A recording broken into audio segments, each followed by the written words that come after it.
বেদেরই শেষে থাকে বলে বেদান্ত তাকে বলে। উপনিষদ আমাদের অপরন্ত জ্ঞানের ভাণ্ডার। বেদের সামনে প্রথম দিকে থাকে কর্মকাণ্ড আর শেষে জ্ঞান কাণ্ড। উপনিষদ অনেক তার মধ্যে থেকে বেশ কিছু উপনিষদ শঙ্করাচার্য ভাষ্য লিখেছে, সেগুলো উপনিষদ, কেন, কঠোর, দৈত্রীয়, ঐন্দ্রীয়, এইসব অনেক কিছু জানার থাকে। আমাদের হিন্দু সংস্কৃতিতে এত ঐশ্বর্য ছড়িয়ে ছিটিয়ে রয়েছে। স্বামী বিবেকানন্দ ঠিকই বলেছেন কি, যখন 97 সালে 1897 সালে বিদেশ থেকে ফিরবেন, তখন কেউ কেউ তাকে বলেছিল, বেশ কয়েক বছর পরে আপনি ভারতবর্ষে ফিরছেন, ভারতবর্ষ সম্বন্ধে এখন আপনার ধারণা বা ভাবটা কিরকম? ভারতবর্ষ শুধু জন্মভূমি নয়, শুধু মাতৃভূমি নয়, ভারতবর্ষের প্রতিটি ধূলিকণা পর্যন্ত পরম পবিত্র। পরম পবিত্র এই ধূলিকণা পর্যন্ত ভারত আত্মা স্বামী বিবেকানন্দ পৃথিবীকে একত্র করতে পারে এই উপনিষদের ভাব। অপরন্ত জ্ঞান প্রায় সময় বলতেন, go back to pages of Upanishad. Upanishad আমাদের ভেতরে যে অনন্ত শক্তির সম্ভাবনা আছে সেগুলোকে জাগিয়ে দিতে পারে। তো সেই জায়গা থেকে আমরা মাঝে মাঝে উপনিষদের বইটা খোলার চেষ্টা করছি।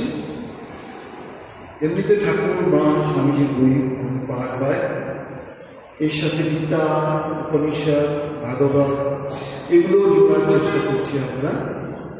তাতে আমাদেরও একটা করে শ্লোক পাঠ করছি, আর মনের মধ্যে যেন সমস্ত ময়লা সরে যাচ্ছে, তো মনে হয় আস্তে আস্তে এটা আরো বেশি পরিষ্কার। আর এটা তো ঠিক, স্বামী বিবেকানন্দ আমাদের একটা আদর্শ দিয়ে গেছে। সেই আদর্শটা কি? তুমি কে এটা জানো। আর এই যে তুমি সংসারে এসেছ, সংসারে কি সত্যি সত্যি তোমার দেবার কিছু নেই? এটা একটা গুছিয়ে বলা যেতে পারে, আত্মানো মনুষ্যাত্মের জগৎটা আছে, নিজের মুক্তি এবং জগতের কল্যাণ, এই তোমার আদর্শ বোধ। সেই আদর্শকে সামনে রেখে কত কত মানুষ যারা যুবক স্বাধীনতার সঙ্গে যুক্ত হয়েছিলেন, তারাও স্বামীজির এই আদর্শ বা স্বামীজির বাণী পড়ে তাদের মনে করেছে যে এইরকম মৌলিক চিন্তাভাবনা আমরা আগে পাইনি। তিনি যেন সত্যিই সমস্ত শাস্ত্রের ভাবকে তুলে ধরছে। তা আমরা এই উপনিষদের একটু একটু শ্লোকের মধ্যেও যাচ্ছি ওকে, কিন্তু উপনিষদের যত এদিকদিক দেখার চেষ্টা করছি তত দেখছি যে বহু জিনিস আছে নিজেরও দরকার, আর যারা শুনতে চায় তাদেরও প্রয়োজন। আসি আমরা বেদ আর্যজাতির আদি শাশ্বত সনাতন ধর্মশাস্ত্র। বৈদিক সংস্কৃতি এই জাতির সংস্কৃতি। বেদের অন্তর্ভাগ অর্থাৎ বেদান্ত বা উপনিষদ হিন্দু ধর্মের প্রধান জ্ঞান ভাণ্ডার। প্রাপ্য অল্প অজ্ঞলিক বিশেষে কিন্তু আমরা বেদান্তের মহিমার কথা বলিতে বা শুনতে গর্ব অনুভব করি। যিনি বেদান্তের জ্ঞানের বিষয়ে জানিয়েছেন, তিনি এই জ্ঞান উপদেশ বিতরণের তৎপর।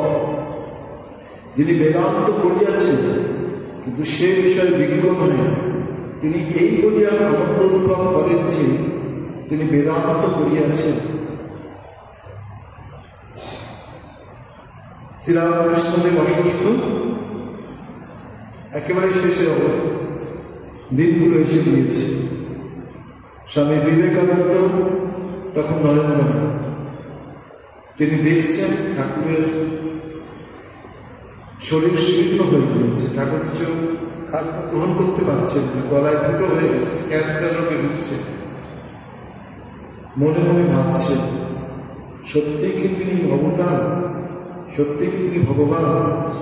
যদি নিজের মুখে বলে তাহলে বিশ্বাস করে।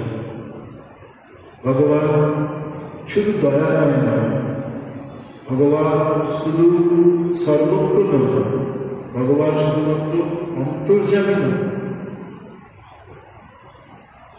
তিনি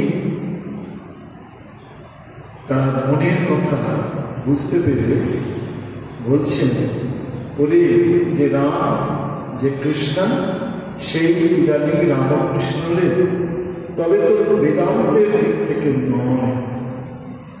বেদান্ত কিন্তু নাম রূপের বাইরে, এটা জ্ঞান যোগের মাধ্যমে পড়ে, ভক্তি যোগের মাধ্যমে নাম রূপ এইসবগুলো আসে।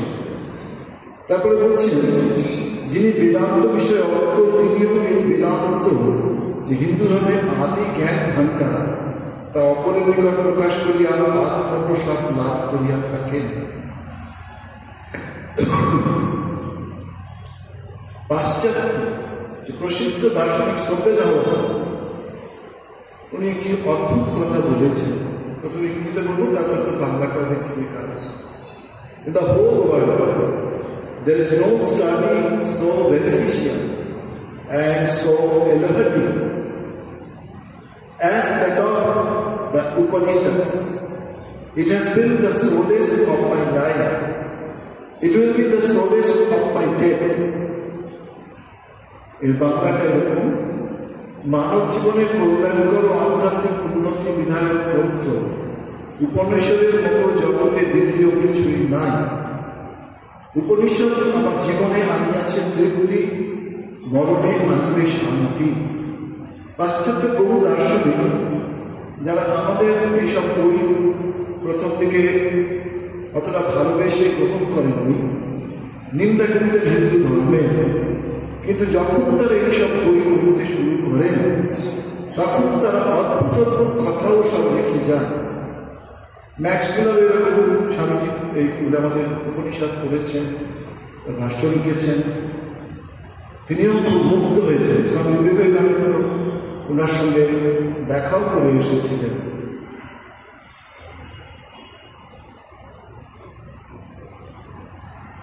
বলছে মানব জন্ম শ্রেষ্ঠ জন্ম, বিচার বুদ্ধি সম্পন্ন জন্ম। শুধু অন্য প্রাণীর মধ্যে যে বুদ্ধিটা মানব মনে আছে সেটা কিন্তু এতটা পাওয়া যায় না। এই মানব জন্মেই মনে প্রশ্ন জাগিয়ে ওঠে, আমি কি, কেন এই জগতে জন্ম পাইলাম, কোথা হইতে আসলাম, কে আমাকে পাঠাইল, কাহার দ্বারা বাঁচিয়ে আছে, কেনই বা মৃত্যু হয়, এই মৃত্যুর পর আমি কোথায় যাই। সত্যি একটা মানুষ যদি সুস্থিরভাবে নিজের সম্বন্ধে চিন্তা করতে ভয় পায়, তবু এইসবগুলো চিন্তারই বিষয়। কেউ বা সুখী হয়, কেউ বা দুঃখী হয়, যার কারণ কি।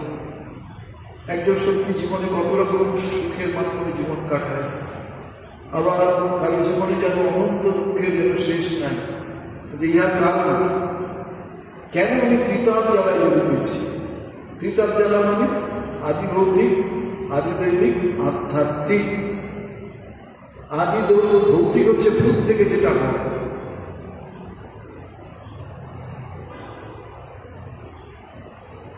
ভূত থেকে হয়তো কিছু একটা কামড়ে দিল, এই ভূত থেকে যেটা হয় সেটাকে বলছে আদি ভৌতিক। আদি দৈবিক যেটা খরা, বন্যা, এরকম মহামারী, লাশ করে যেটা, সেইটা। আর আধ্যাত্মিক যে কোনো সময় আমার শরীরে যা কিছু করতে পারে, আমার কিছুরই শক্তি নেই তাকে বিরোধ করতে পারে।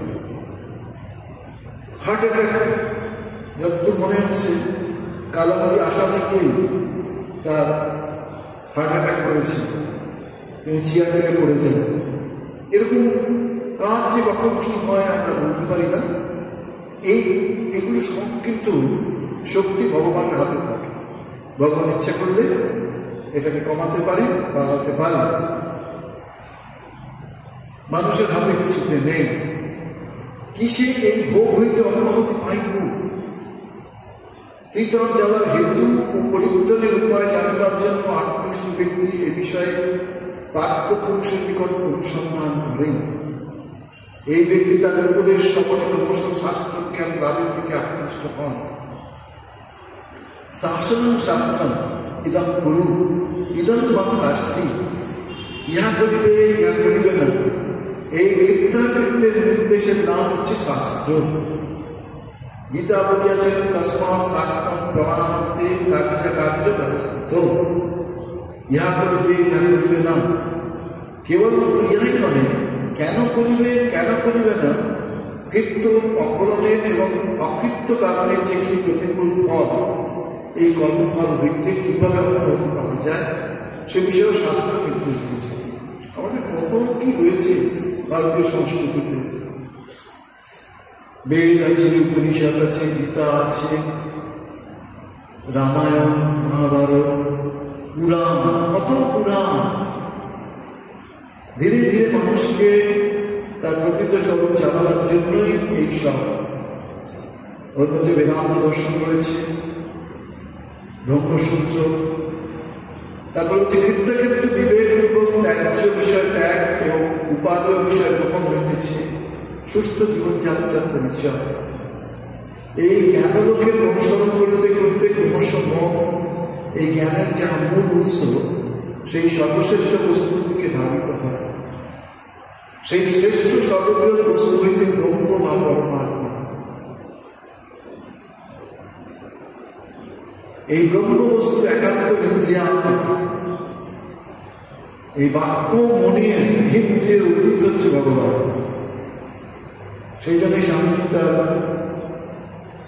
ঠাকুরের আরাধনার মধ্যে লিখেছেন, নম নম প্রভু বাক্য মনোনীত মনোবচ মহিকা জ্যোতির জ্যোতি উজ্জ্বল বিপি কন্দর প্রমিতম। সেই শ্রেষ্ঠ সর্ববৃহৎ বস্তু হইতেছে ব্রহ্ম বা পরমাত্মা। এই ব্রহ্ম বস্তু একান্ত ইন্দ্রিয়াত্মক। সঙ্গে সঙ্গে এই মূল ব্রহ্মবস্তুর সহিত সম্বন্ধযুক্ত জীবাত্মা তত্ত্ব, জগৎতত্ত্ব বিষয়ে জানিবার মাত্র নেই। জীবাত্মতত্ত্ব এবং জগতের কারণরূপে সূক্ষ্ম প্রকৃতি তত্ত্ব উভয় ব্রহ্মতত্ত্বের ন্যায় ইন্দ্রিয়াতীত। এই ইন্দ্রিয়াতীত বস্তুত্বের জ্ঞান কেবল শাস্ত্র ব্রহ্ম।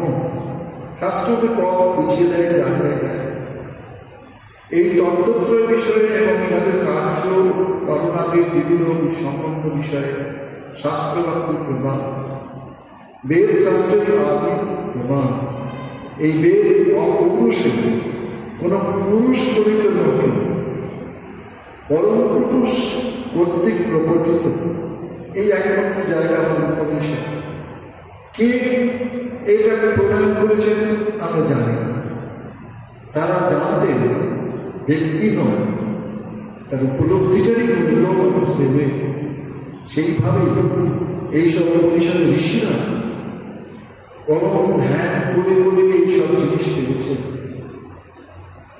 যেমনভাবে আদিগুরু ব্যাসদেব ধ্যান করে এই আমাদের যে চণ্ডী, এটা না সরি চণ্ডীটাও তার সঙ্গে সঙ্গে ভাগবত, দেবী ভাগবতের কথা বলতে চাইছে। সেই ভাগবত রচনা করেছিলেন। সব পুরাণ রচনা করার পর শান্তি পাচ্ছিলেন না। তখন নারদ ঋষি তাকে বলেছিলেন, তুমি কি করে শান্তি পাবে? তোমার তো সব লেখার মধ্যে কোথাও ভগবানের গুণগান সেইভাবে নেই। সেই জন্যই তোমাকে কিছুটা হতাশ মনে হচ্ছে। তুমি ভগবানের গুণগানের কথা ভাবতে থাকো। সেইভাবেই তুমি দেখেছি। কোন পুরুষ করিত নয় বলিয়াই এই বেদ, ভ্রম, প্রমাণ, বিপ্রলিপ্সা এবং অশক্তির দোষ চতুষ্টয় সম্ভাবনার বন্ধ মৃত্য। এই জন্যই শাস্ত্র বচন, শাস্ত্র কি বলছেন? সত্যম সত্যম পুনঃ সত্যম উদ্ধৃত্য ভুজম উচ্চতে। বেদ শাস্ত্রম পরম নাস্তি ন দৈবম কেশবম পরম, সনৎ কুমার সংহিতায় আছে। ঋষিগণ বেদের স্রষ্টা নহে, দর্শন শ্রবণ এবং অনুভূতি জ্ঞানে জ্ঞানী। সেই জন্য স্বামী তাদের বলতে সিয়ার্স অফ গড, ঋষিদের তিনি এইভাবে বলতেন। অশরীরিক বাণী শ্রবণ ও দর্শনের দ্বারা ইন্দ্রিয়াধীন বস্তু তাহাদের নিকট ইন্দ্রিয় ধার্য হইয়াছিল। বেদ বিদ্যা যে ঋষির দর্শনে যেরূপ প্রতিভাত হইয়াছিল, তিনি সেইরূপ জ্ঞান লাভ করিয়া সেইরূপ বলিয়াছেন।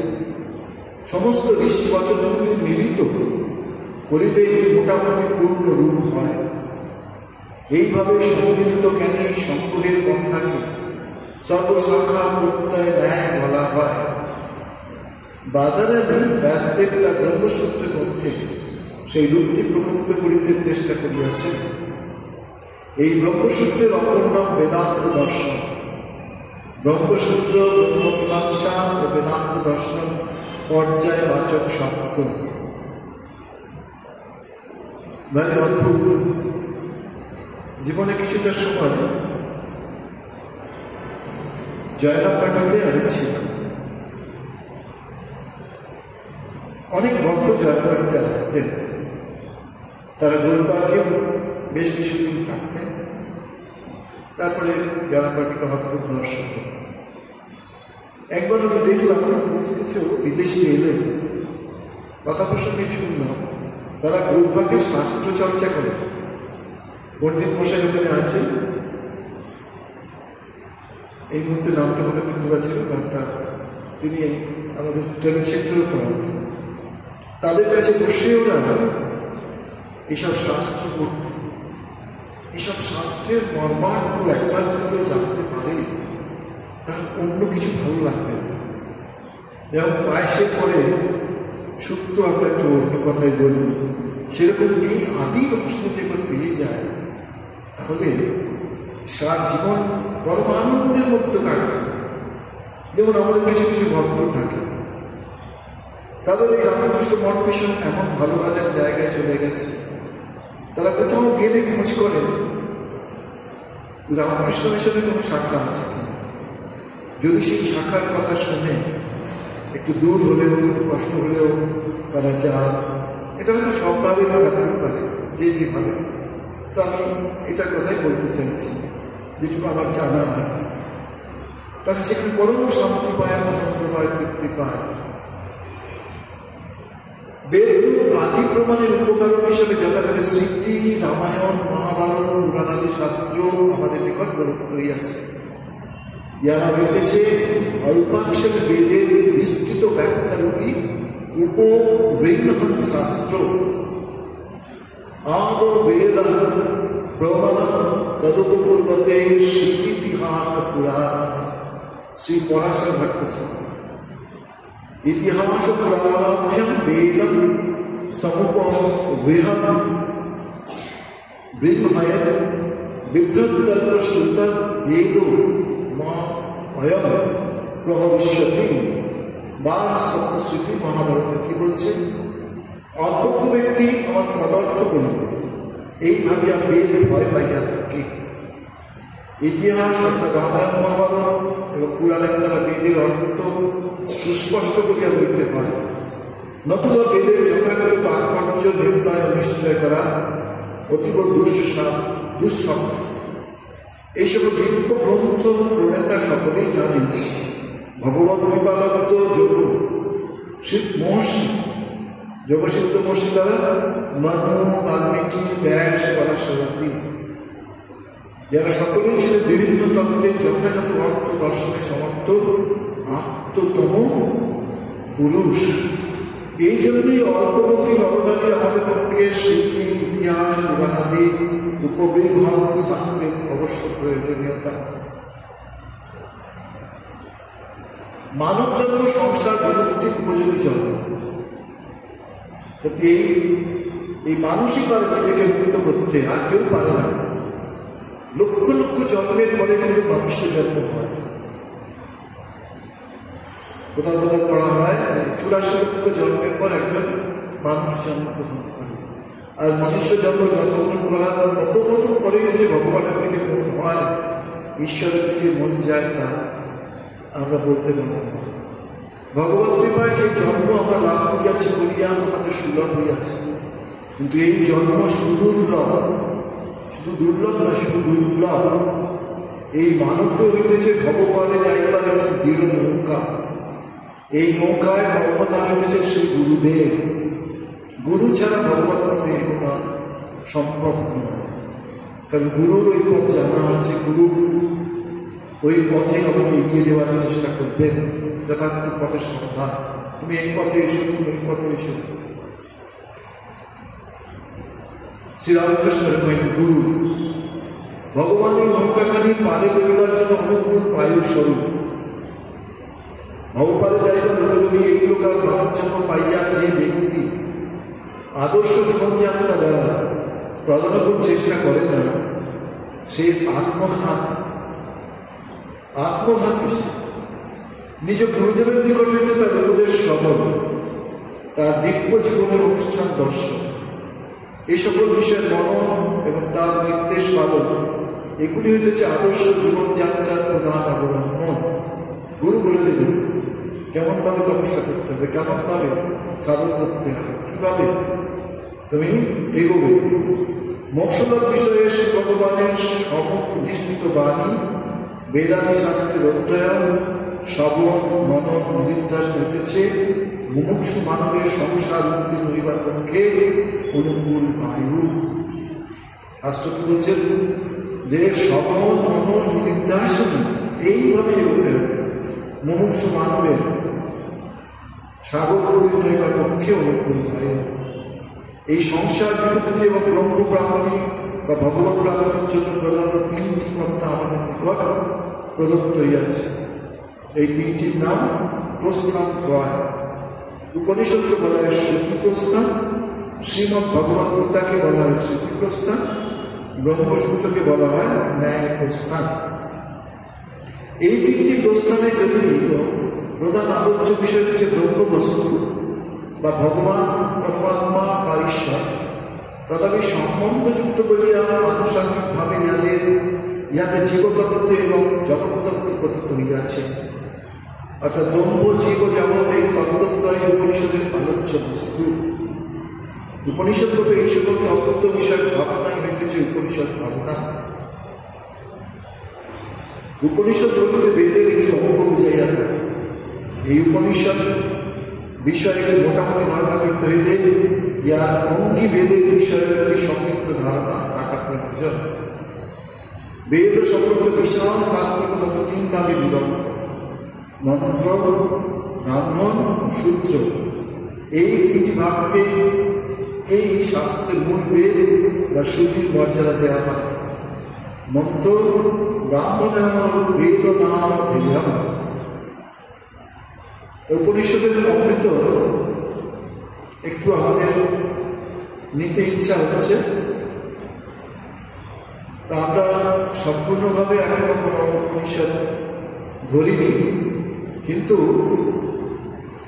কিছু কিছু শ্লোক আছে যেগুলো আমরা অবশ্যই একটু পড়লে আমাদের মধ্যে ভালোবাসা আসবে, আমাদের মধ্যে জানতে ইচ্ছা আসবে।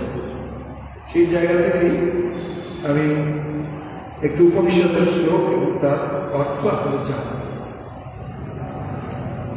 এগুলো সবই কঠোপনিষদ।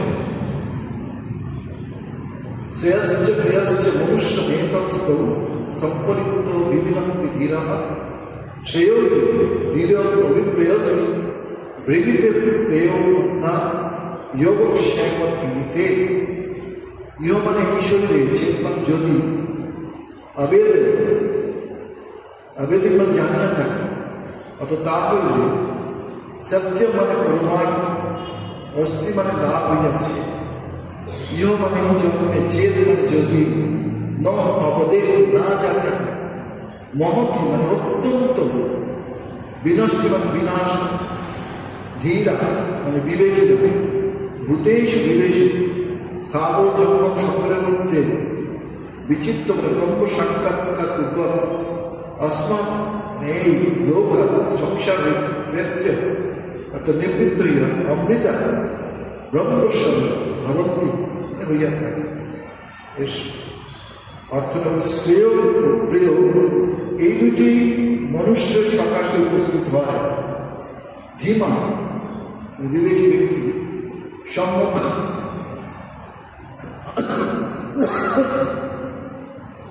আলোচনা করিয়া পৃথক করিয়া থাকে। যিনি ধীমান তিনি অবশ্যই প্রেয় ব্যক্তি শ্রেয়কে বরণ করেন। প্রেয় হচ্ছে কি এই সংসার পথের সব কিছু, আর শ্রেয় হচ্ছে ঈশ্বর চিন্তা, ঈশ্বর ভাবনা।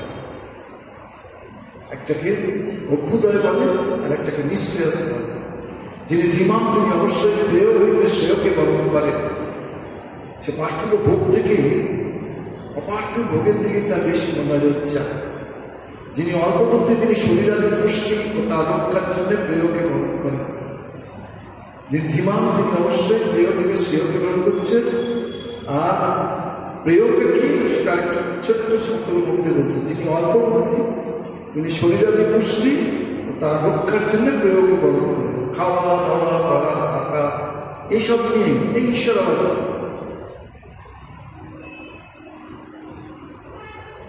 অনেক রকম জীব আছেন, সেই তার মধ্যে এইটা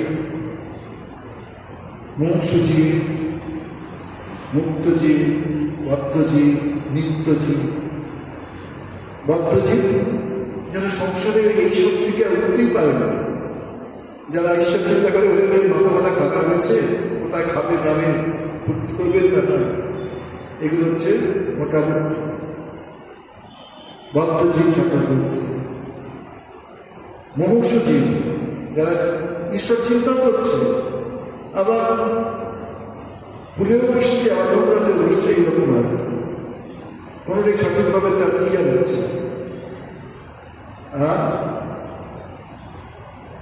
মুক্ত জীব হচ্ছে তারা একেবারে কোনোভাবেই জাল দিয়েও তাদের ধরা যায় না। ছোটবেলা দেখতাম পুকুরে যখন জেলে জাল দেয়, বেশ কিছু মাছ জাল থেকে বেরিয়ে যাচ্ছে। এই যারা বেরিয়ে যাচ্ছে তারা হলো মুক্ত জীব। যারা ওর মধ্যেই করছেন তারা মুমুক্ষু জীব। যারা বদ্ধ জীব ঠাকুর বলছে ও তারা ওই জালকে মুখে নিয়ে পাকের মধ্যে ঢোকার চেষ্টা করছে, কেউ আমাকে ধরতে পারে। নিত্যজীব তাদের ছোট থেকেই সংসার থেকে কোনো রকম কাজ থাকে না। এই নারদাদি ভক্তেরা নিত্যজীবের অবিদ্যায় মন্ত্রে বর্তমান স্বয়ং ধীরাম পণ্ডিত দ্বন্দ্বমানা দ্বন্দ্বমানা পরিশন্তি মূঢ়ম অন্ধনৈব নিয়মানা জগন্তা। দ্বন্দ্বমানা পরিশন্তি মূঢ়া অন্ধনৈব নিয়মানা। যারা অন্ধ তারা কি করে পথ দেখাবে? সেই জন্য আমি সুন্দর করে বলছি অর্থটা।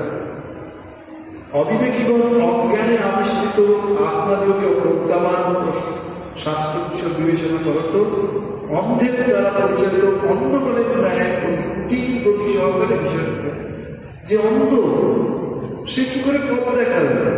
সেই কথাই বলছে যারা অবিবেকী অজ্ঞানে আবিষ্কৃত তারা নিজেদেরকে প্রজ্ঞাবান শাস্ত্র কুশল বিবেচনা করলেও নিজেরা করলে কি হবে? তাদের কিছু শেখেই নেই, জানে না। তাদের গতি কোথায় হয়? দুটি প্রতীক সহকারে বিচার করে থাকে। আমি এটা আলাদাভাবে করবো না, এটা অন্যায় করবো। আমি আরেকটু বললে আপনাদের শুনতে ভালো লাগবে, আমারও ভালো লাগবে। পরে যখন বিস্তৃত আলোচনা করবো তখন আসবে।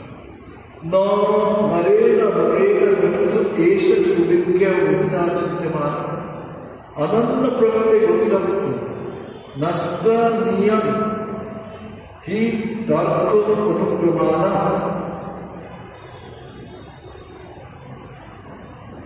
বলছে এই আত্মা প্রাকৃত বুদ্ধি মানুষের দ্বারা উপদিষ্ট হইলে সুবিজ্ঞ হয় না। সকলেই তো এই পথ দেখাতে পারে না। যারা ওই জ্ঞান লাভ করেছে তার কাছেই তো, তারাই তোমাকে বোঝাতে পারে। কেননা তিনি বহু প্রকার বিতর্কের বিষয় জানতে পারেন। অপৃথকদর্শী আচার্যের দ্বারা উপদিষ্ট হইতে তৎবিষয়ে পূর্বোক্ত বিতর্ক দূর হয়। অন্যথা কখনো অনুরূপে প্রমাণিত হইলে তদপেক্ষা অনুতর বলিয়া প্রমাণিত হইতে পারে। কেন আত্মা তর্কের অতীত।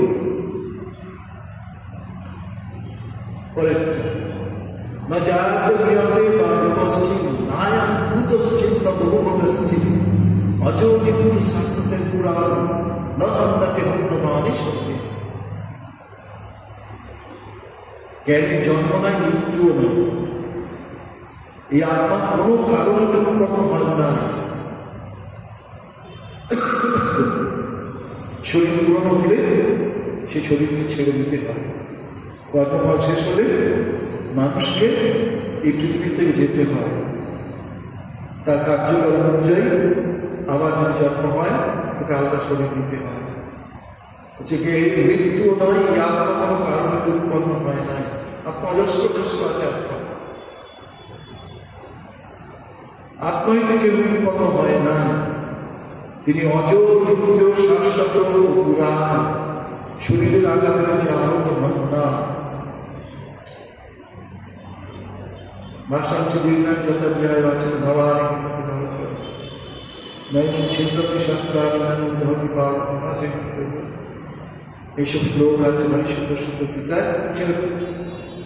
তারপর আবার বলছে নয়মাত্মা প্রবচন লক্ষ্য মেধয়াত বহু না শুনতে না যমে বৈষম্য কেন লক্ষ্য তার শৈশ আত্মা বিপুলকে তদনুসা। এই আত্মা যাকে বরণ করবে সেই পাবে তাকে। একটা গাছ, বড় গাছ আপনি কেটে রাখলেন, সে তার নিজের মতো করে করল। সেই রকমই হচ্ছে এই আত্মা। বহু শাস্ত্র প্রশ্নের লক্ষ্য নয়। সব বই পড়ুন, শাস্ত্র পড়ুন, যে পড়লেই যে লাভ হয়ে যাবে তা কিন্তু নয়। মেধা থাকলেও যে হবে তা নয়। বহু সকলের দ্বারাও নয় যে অনেকটা শুনলেন আপনার সবাই তা নয়। যে আত্মাকে সাধক প্রার্থনা করে তাহারই অনুগ্রহে তিনি লক্ষ্য। আপনাকে সাধককে প্রার্থনা করতে হবে, তারই অনুগ্রহে তুমি দর্শন পাবে, তারই অনুগ্রহে তিনি কৃপা পাবে। আমরা চেষ্টা করে যেতে পারি বাবা ঠাকুরের মা কালীর দর্শন করব। মা কালী দেখলে যে খড়গ প্রায় গলায় লাগিয়ে ফেলেছে, এর ব্যাকুলতা আছে, তখন তিনি প্রথমে সমুদ্রের ঢেউ, তারপর সেই অপরূপ রূপ দর্শন। আর সেই দর্শন একবার দুবার পর ঠাকুরের আর শান্তি হচ্ছে না, আরো আরো আরো দর্শন চাই আরো। তারপরে কত ভাবে তুমি দর্শন করলে, নিরাকার ভাবে, রামের ভাবে, কৃষ্ণের ভাবে, শান্ত দর্শন, সত্য বাৎসল্য, মধুর সব সে আপনাদের। তারপরে বলছে উত্তিষ্ঠতে জাগ্রত প্রাপ্য বানানো নিবোধাত খুরস্ব ধারা নিশিতা প্রত্যয় দুর্গত কবে অসাধারণ সব শ্লোক। স্বামীজি খুব পছন্দের জায়গা ছিল এই কঠোর শ্লোক। কি বলছে উঠো, এটা একটু ভাবলে শুনতে ভালো। উত্তিষ্ঠিত মানে আত্মজ্ঞান অভিমুখী হও। শুধু ওঠো না, আত্মজ্ঞান নিজেকে জানার জন্য অভিমুখ হতে হবে। জাগ্রত অর্থাৎ অজ্ঞান মিথ্যা নাশ করতে হবে। অজ্ঞান মিথ্যা বা পরানুপ্রাপ্য মানে উৎকৃষ্ট আচার্যের দিকে সুপ্রস্তুত হতে হবে। যার কাছে তার কাছে গেলে হবে না। নরেন্দ্রনাথ কতজনের কাছে গেছে? সবাইকে নরেন্দ্রনাথকে পথ দেখাতে পেরেছে। গুরুকে উত্তম হতে হবে, শিষ্যকেও ততদিক উত্তম হতে হবে। গুরু অনেকটা করিয়ে নেয়। এই যারা ঠাকুরের ভক্ত, যারা ঠাকুরের কাছে এসেছেন, তারা তো সংসারে আবদ্ধ, কিন্তু ভগবানের কৃপায় ভগবানকে স্মরণ করে ভগবানের কাছে আস্তে আস্তে ভগবানের শক্তি তাদের মধ্যে প্রবিষ্ট হয়ে তাদের সব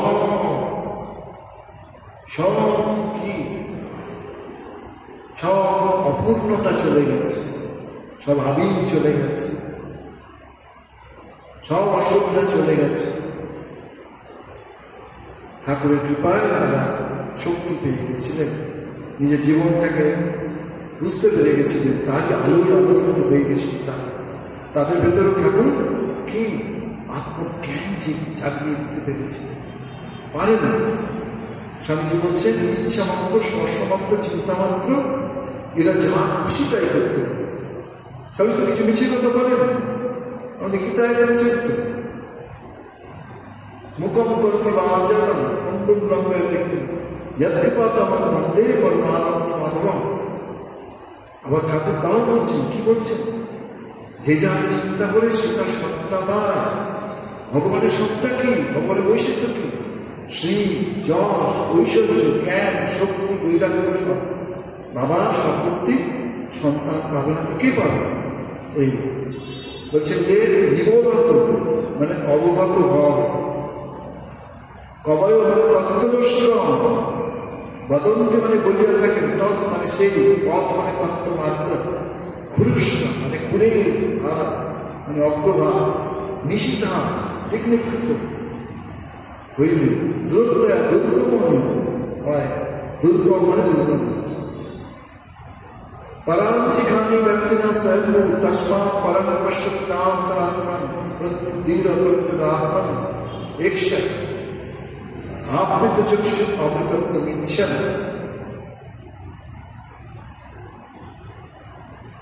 স্বয়ং বহির্মুখ ইন্দ্রিয়দের প্রতি বিদ্বেষ করিয়াছে। সুতরাং জীব উহাদের দ্বারা অনাত্ম বস্তুকে উপলব্ধ হতে পারে, অন্তরাত্মাকে উপলব্ধি নয়। সত্যি দেখুন, ইন্দ্রিয়কে চক্ষু, বর্ণ, নাসিকা, জিহ্বা, এগুলো সব বাইরের থেকে মুখ করেছে। সেই জন্য আমাদের দোষ নেই। আমরা বাইরের দৃশ্য, বাইরের আনন্দ, বাইরের ভাবনা নিয়েই মশগুল, কিন্তু ভেতরে যে রয়েছে সেই আনন্দ, অন্তরাত্মা, সেই দিক থেকে এই দিকটা বন্ধ না করলে ও দিকটা খুলবে, নিচের ট্যাপ বন্ধ না করলে ওপরে জল উঠবে। সেই জন্য হচ্ছে কোনো কোনো ধীমা ইন্দ্রিয় সংযম করব, অমিতত্বের অভিলাষী হইয়া স্বীয় স্বরূপ দর্শন করে। যখন নিজে চেষ্টা করে তখন ভগবানের কৃপা করে তাকে তার সেই অমিতত্বকে পূর্ণ করতে পারছে। আবার পরে আমরা আলোচনা করবো। আপাতত আমরা আজকে এখানে শেষ করি। এইসব শুনলে বা এইসব পাঠ করলে মনে অপরন্ত শান্তি পাওয়া যায়। একবার আমরা পথে চলছি, দূর থেকে অনেকে বলছি, এইসব অল্পবয়স্ক ছেলেগুলো দেখো কি করে ঘর সংসার ছেড়ে এই পথে এসে গেল। তা আমরা মনে মনে ভাবি, একটা কিছু বড় না পেলে, বড় সন্তান না পেলে ছোট সন্তান ডুবে থাকা যায়। বড় সন্তানই ঈশ্বরের সন্তান, সেটাকে যদি কেউ চিন্তা করে, ভাবনা করে, বড় শক্তিতে সে এইসব সুখ থেকে বেরিয়ে এসে সেই পরমাত্মা চিন্তায় জীবন সমর্পণ করেন। শঙ্করাচার্যের মা একা, সংসারে কেউ নেই। অত অল্প বয়সে শঙ্করাচার্যকে গিয়ে মা থাকবেন। এরকম কত কত মানুষ তাকে জানবার জন্যে, চিনবার জন্যে, বুঝবার জন্যে, কত রাজা, কত মানুষ সব ছেড়ে ছেড়ে আধ্যাত্মিক পথে ডুব দেয়। ডুব দিলে পূর্ব দিকে এগোলে পশ্চিম দিক ঠাকুর বলেছেন কি এগিয়ে যাবে। সেই আলোতেই তারা ক্রমশ পূর্ব সেই আনন্দের সন্নিকটে এগিয়ে যাবে। নিরঞ্জনম নিত্যমূর্তরূপম ভক্তান্তম বিগ্রহম বৈ ঈশাবতরম পরমেশ্বর্যম তম রামকৃষ্ণ তমসতূর্ব সত্যময় তমসমা চতুর্থময় মৃত্যুর্মা অমৃতময়। ওম সর্বে ভবন্তু সুখিনঃ সর্বে সন্তু নিরাময় সর্বে ভদ্রাণি পশ্যন্তু মা কশ্চিৎ দুঃখভাগ। ওম পূর্ণমদঃ পূর্ণমিদঃ পূর্ণাৎ পূর্ণমুদচ্যতে পূর্ণস্য পূর্ণমাদায় পূর্ণমেবাবশিষ্যতে। ওম শান্তি, ওম শান্তি, ওম শান্তি। এটা রামকৃষ্ণ মিশনের একটি batch. Port Blair mission, Belur মঠের সাথে আশ্রম এগিয়ে চলেছে।